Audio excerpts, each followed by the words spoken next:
The words you are carrying tonight are not random, and the weight in your chest is not meaningless. You are standing at a moment that asks for attention, not panic. Something in you has already sensed that these days matter, and you have not been imagining that pressure. It has been sitting in the room with you, quiet but present, like a lamp left on in the dark. The title you gave me carries urgency, but the deeper current is not fear. It is a summons to wake up while there is still time to hear. You may have opened your phone, looked at the date, and felt the strange hush that comes when ordinary days begin to feel charged. You may have been moving through your morning or your night with the same tasks, the same walls, the same chair, and yet your spirit did not settle into them. That is where this begins, not with noise, but with recognition. You know this kind of moment because it arrives in ordinary places first. It comes while you are rinsing a cup in the sink, or sitting in the car before you turn the key, or staring at a screen that has given you more information than peace. The room looks unchanged, but your breathing is not the same. Your shoulders are carrying questions they never said out loud. There is a kind of inner pause that tells you this is not just another message passing by. It is the feeling that something important has come close enough to ask for your full attention, and because you are a single listener before God in this moment, the message meets you personally. It does not shout over your life. It stands beside it. You may notice that when a word carries a true weight, the body answers before the mind explains it. Your hands slow down, your throat tightens, your eyes keep reading even after they have already understood that this is speaking to you. That is because the soul often recognizes truth before the intellect agrees to name it. You have felt that before in a hallway, in a church seat, in the quiet between two conversations, when something invisible made itself known by the way your chest went still. The older version of you wants to call that coincidence. The more honest part of you knows it is more than that. There are moments when heaven does not need to thunder to be heard. It only needs to become unignorable. This is where the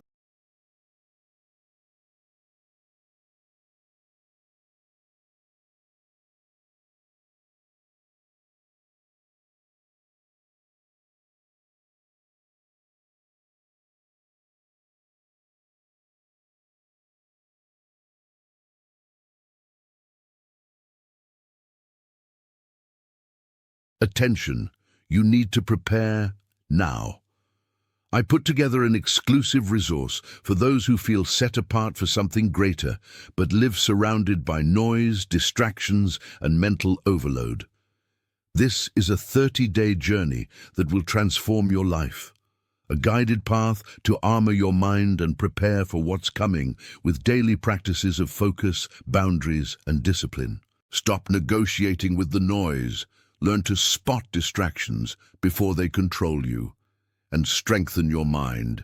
Also available in an immersive audio version. Over 10 Zuru readers have already transformed their lives through the 30-day journey. Thousands of people have already started this transformation. People like you who are tired of living in the fog. Ordinary people who decided to stop accepting mental chaos.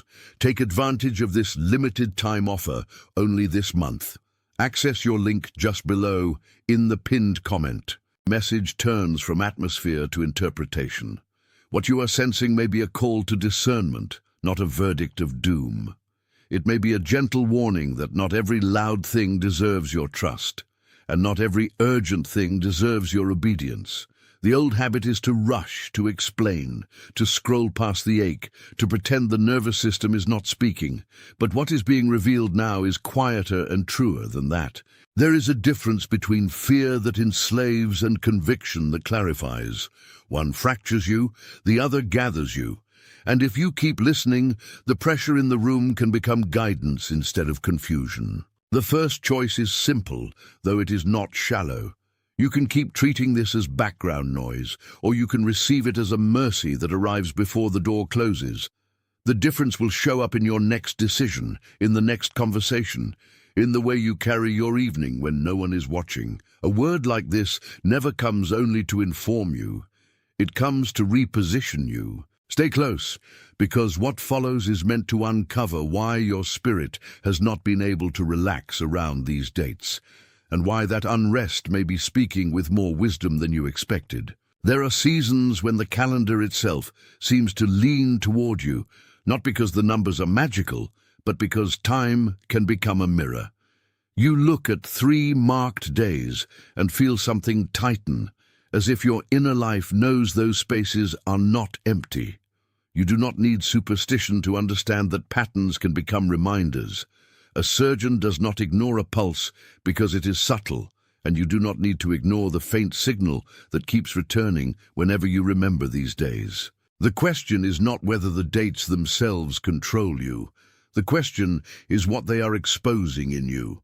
If your attention keeps returning, then something in the pattern is asking to be seen.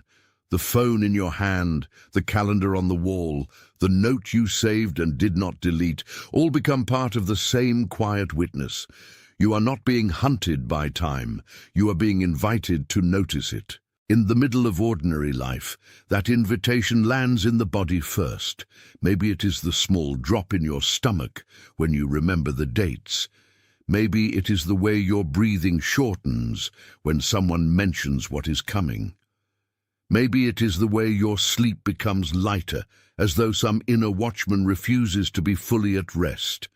You wake before dawn and stare at the ceiling, and your mind reaches for explanations, but the body already knows there is something unresolved. That is not weakness. That is sensitivity, and sensitivity is not the same as fear. One is a wound that flinches, the other is an instrument that detects what bluntness misses. The ache in you is telling the truth you keep trying to tidy away. There is also a scriptural echo here, though it comes quietly rather than dramatically. In the story of the wise and the foolish, oil was not gathered at the last second. In the story of the watcher on the wall, the point was not to predict every detail, but to remain awake enough to respond. That is the shape of this moment for you. You are not being told to panic over days on a calendar. You are being told to prepare your heart while preparation is still possible. The danger is not the date. The danger is the delay that makes your spirit dull. A little neglect becomes a larger loss when it convinces you that later will always be available. But later is not promised to numbness. So if any of this is landing where you live, do not let the moment pass without a small act of response. Type 888 in the comments. If you know this message has touched something real in you, let those digits stand as a quiet sign of overflow, a simple confirmation that you are hearing more than noise. Write them, and then come back to me. That small act is not about performance. It is about agreement, and agreement has a way of making hidden things visible. Keep listening, because the pattern is not finished speaking. The next thing you need to see is that warning and invitation can look almost the same at first. Both interrupt routine. Both make you more alert than comfortable. Both ask you to stop pretending that everything is ordinary. But one pushes you into dread, and the other pulls you into alignment. That distinction matters because you have learned to mistrust urgency, and not without reason. Some urgency is manipulation. Some urgency is mercy. The question is whether the pressure in your chest is making you smaller or making you clearer. If it is clarifying what you should release, then it is not trying to crush you. It is trying to free you from what has been draining you quietly. You know the feeling of a room that is full of objects but short on peace. The table is set, the dishes are washed, the window is open, and still something in the air will not settle. Your life can be like that when too many demands sit on your spirit at once. The result is not always dramatic. Sometimes it is just constant distraction, 1,000 small attentions that keep you from hearing the one thing that matters. And because you are used to carrying things, you may have mistaken carrying for calling. But the burden is not always proof that you are faithful. Sometimes it is proof that you have been holding what was never yours to keep. That is why these dates feel like a line being drawn, not to trap you, to sort you. Your body knows the difference between clutter and calling. One fills your hands with restless motion. The other asks for stillness that feels almost uncomfortable at first. You may find yourself touching your face, rubbing your eyes, or looking at the same message twice because your inner life is trying to decide whether to resist or surrender. In that tension, the spirit may be exposing where you have overcomplicated what should have been simple. There is a holy economy in reduction. Not every open door is meant for you. Not every unfinished thing is yours to rescue, and not every delay is a denial. Some delays are the mercy that keeps you from entering too soon, unready and unguarded. You have probably lived long enough to know that a warning is only useful if it leads somewhere. This one leads toward discernment, toward the kind of quiet that can tell the difference between a distraction and a direction. If you ignore that distinction, the days can blur into one another and still leave you exhausted. If you honor it, you begin to regain yourself. There is a line in the life of faith where attention becomes obedience. That line is close to you now. Stay with me, because the sign is becoming clearer, and what felt like pressure is about to reveal a deeper invitation. When the same impression returns, it is usually because the heart has not yet answered it fully. You might have seen the date once and shrugged it off, then seen it again and felt your pulse change, then seen it a third time and known you were no longer dealing with chance. Repetition has a way of becoming testimony when it keeps circling the same ache. The world calls that pattern. The spirit calls it attention. You do not need to make it larger than it is, but you also do not need to make it smaller. The important thing is that your soul is being asked to become present to what it has been avoiding. Presence is expensive. It costs distraction, and distraction has often been the easier bargain. Yet what you lose in distraction, you often lose in clarity too. There is a scene many people know without naming it. A desk lamp is on. A phone lies face up. A half-finished drink cools beside a notebook where nothing has been written for hours. The body sits there, but the mind is elsewhere, rehearsing outcomes, editing fears, trying to control what has not happened yet. That is where repeated signs become uncomfortable, because they interrupt the fantasy that later will solve what present awareness keeps postponing. Your chest may feel tight not because danger has arrived, but because truth has. Sometimes truth makes the body brace before it can trust. Sometimes the first honest response is a shallow breath. That does not mean you are failing. It means you are waking. What is being revealed is not a demand for mystical drama. It is a call to steward your attention before it is scattered beyond repair. The old way says, "I will think about this when it becomes louder." The wiser way says, "I will listen while it is still quiet enough to hear." That shift changes everything. It changes how you pray, how you read, how you pause before replying, how you handle the small weights that look harmless until they have drained your whole week. The danger is not in noticing too much. The danger is in noticing too late. A softened heart can still be a strong heart when it is aligned with what is true. There is a reason your spirit has not let this settle into background noise. It is because some things are only understood when they are met, not when they are analyzed. If you keep circling them from a distance, they stay abstract and vague. If you stand still long enough, they become personal and precise. That is the shift you are approaching now. And it is why this next small request matters, not as a trick, but as a marker. Stay close to the center of what has been said, because the conversation is about to move from noticing to naming. If even one of these signs has landed in you, if your shoulders lowered at any point while I was speaking, write the words "Eu vejo isso" in the comments. Let that phrase be your quiet acknowledgement that the pattern has met you in a place you cannot deny. Those words are not an answer for anyone else. They are a record for your own spirit. Type Eu vejo isso, then come back to me. What you name, you can carry with more honesty, and what you carry honestly no longer has to rule you from the shadows. Keep listening, because the meaning is deepening. The deeper meaning is that awareness itself can become a form of mercy. You were not given this restlessness to torment you.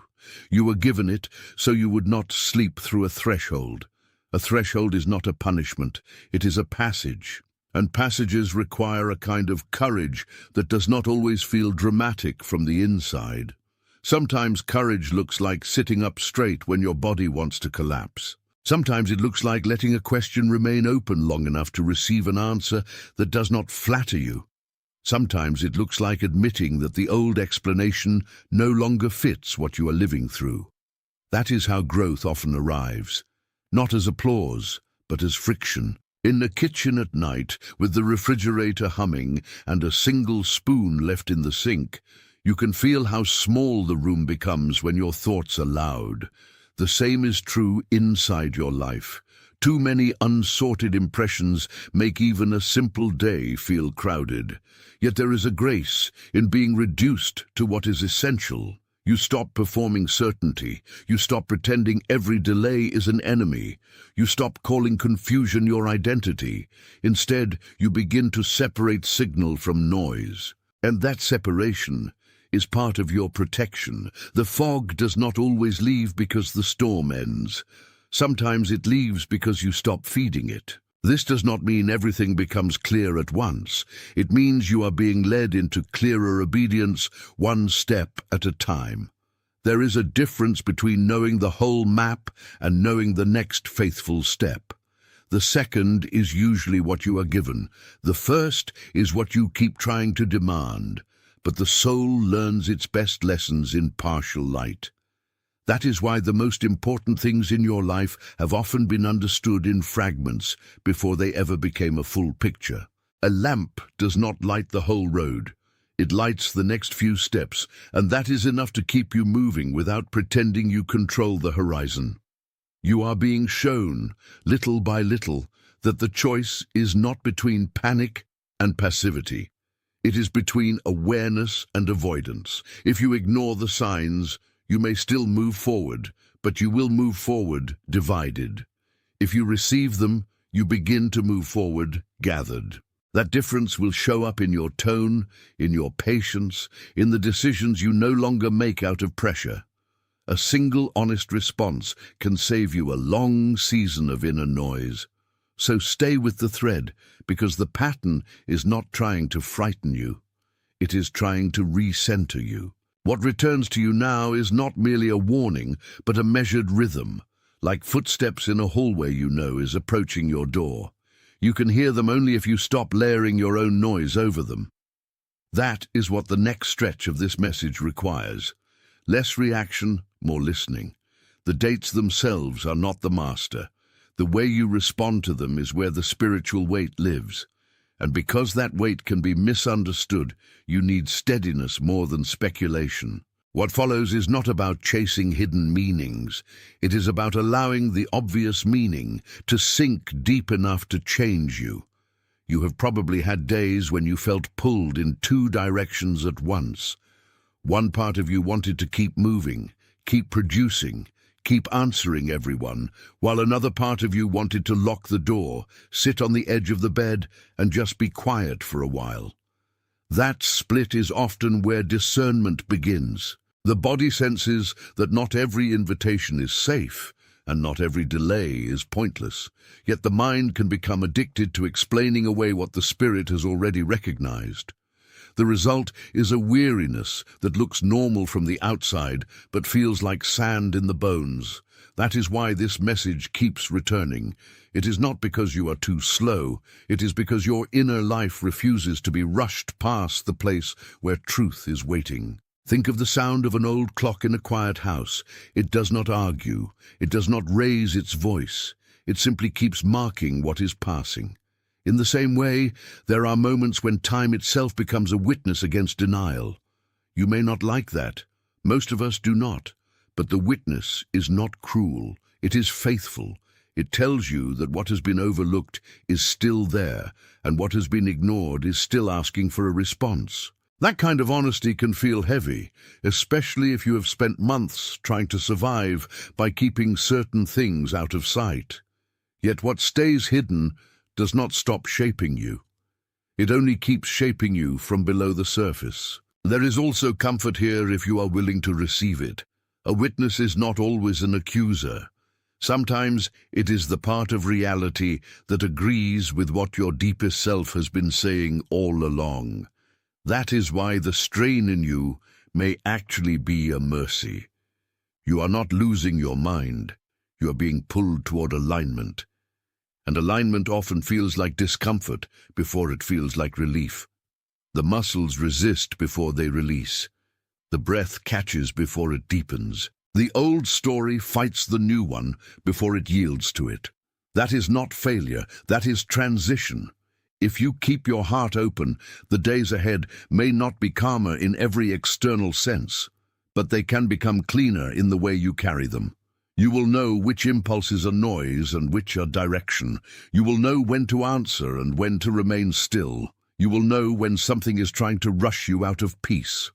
That kind of knowledge saves more than time. It saves your attention, and your attention is one of the most sacred things you have. Hold that thought as we move closer to the place where the sign becomes more personal and the metaphor begins to gather weight. The picture before you is like a narrow bridge at dusk, and you are standing just before the first step. The boards are there. The span is real. The wind is not imaginary. But the bridge does not ask you to understand the whole crossing before you place your foot on it. It asks you to trust that there is a way through. That is what the dates have become in your inner life. Not an ending, but a crossing point. You may not like the fact that your comfort has been interrupted, but interruption is sometimes the only mercy that can wake a sleeping traveler before he walks in the wrong direction. The question is no longer whether you noticed. The question is whether you will move in response. A bridge always changes the way you stand. Before it, you are grounded in one place. On it, you are between places, and that in-between feeling can make the heart uneasy. You may feel it in the chest, that flutter of not yet and not anymore. You may feel it in the hands, the urge to grip tighter than necessary. You may even feel it in the jaw, where words gather and do not know whether they should speak. That is because transition asks for surrender before it offers certainty. Yet surrender here is not collapse. It is cooperation with what is being built beneath your feet. The bridge exists whether you fear it or not. Your task is to meet it honestly. You have seen bridges in real life, maybe over a road, a stream, or a deep ravine where the ground seemed to disappear for a moment. They are not impressive because they remove distance. They are impressive because they make crossing possible. The same is true in the spirit. What feels like uncertainty may actually be provision in disguise. What feels like delay may actually be the architecture of protection. That does not make the waiting easy, but it makes it meaningful. A whole season can be held inside the words, "not yet," without being abandoned. Sometimes that is the only way the future can be prepared safely.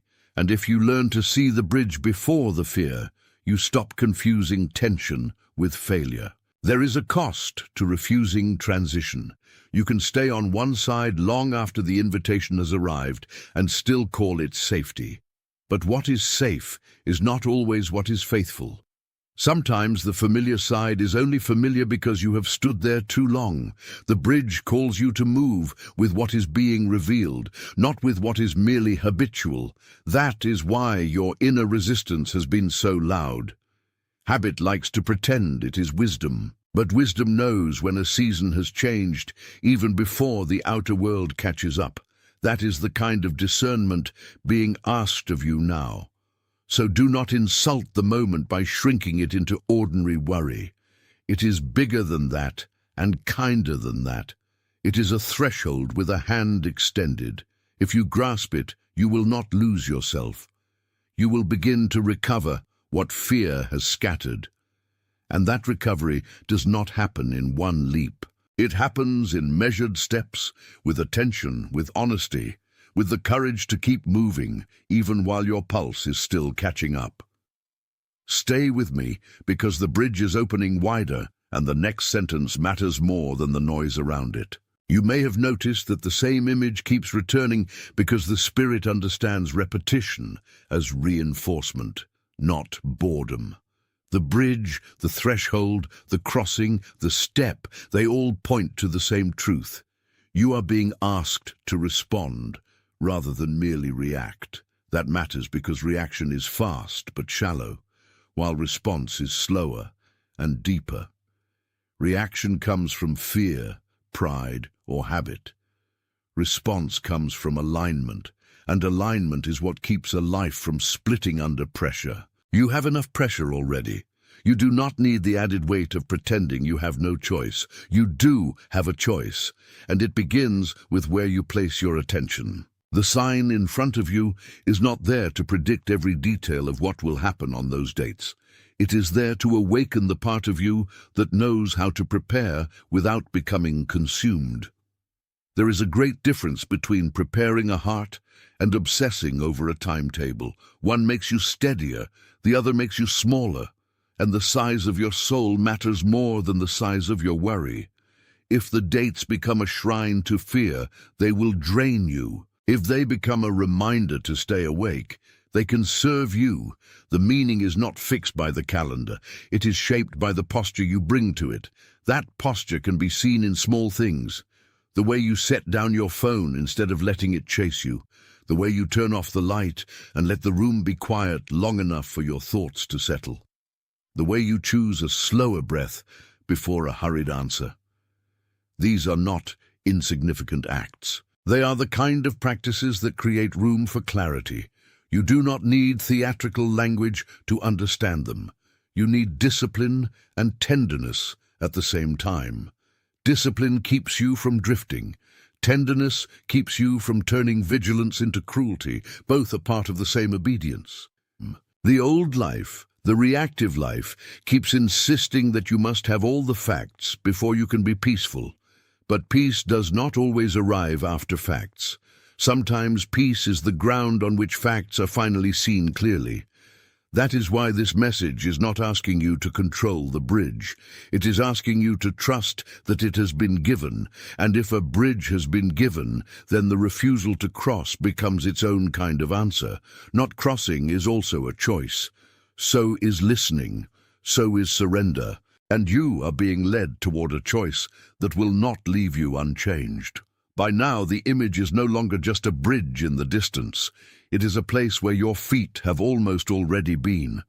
That is why the inner noise has become so specific, and why the silences around you have become so loud. You are being invited to notice what kind of companion fear has been in this season. It has spoken like a friend while stealing your breath. It has rehearsed disaster while calling itself prudence. It has dressed up as responsibility while quietly making you smaller. The bridge does not agree with that voice. The bridge calls you to a different kind of steadiness, one that can say, I am moving, but I am not rushing. There are moments when one sentence can change how the next week feels. Not because words are magic, but because truth can unclench what fear has locked. You may not see everything yet. You may still have questions, but you can still choose posture. You can still choose to stand at the threshold without collapsing into panic. You can still choose to hold your heart open enough to recognize what is being returned to you. That is the real invitation now, not control, recognition, not prediction. Readiness. If that lands in you, let it land fully, because the bridge has one more turn before the request comes. On the other side of hesitation, there is a cleaner kind of seeing. It does not force itself. It arrives when you stop fighting the very thing that has been trying to wake you. Think again of the bridge in the dark, lit only by the small honesty of your own next step. The boards do not glow all at once. They reveal themselves as you move. That is how this season may be working in you. One step, then another. One recognition, then another. One surrender, then the next. There is dignity in that pace. There is holiness in not pretending that a whole crossing can be made in one breath. You have been learning, perhaps without naming it, that not all fear is from danger. Some fear comes from change. Some comes from the collapse of old assumptions. Some comes from discovering that what you trusted to remain steady was never as solid as you thought. That can hurt. It can also purify. It removes the illusion that you are meant to anchor yourself to what was always temporary. The bridge teaches you to anchor elsewhere. Not in certainty, attention. You need to prepare now. I put together an exclusive resource for those who feel set apart for something greater, but live surrounded by noise, distractions, and mental overload. This is a 30-day journey that will transform your life. A guided path to armor your mind and prepare for what's coming with daily practices of focus, boundaries, and discipline. Stop negotiating with the noise. Learn to spot distractions before they control you. And strengthen your mind. Also available in an immersive audio version. Over 10 Zuru readers have already transformed their lives through the 30-day journey. Thousands of people have already started this transformation. People like you who are tired of living in the fog. Ordinary people who decided to stop accepting mental chaos. Take advantage of this limited time offer only this month. Access your link just below in the pinned comment.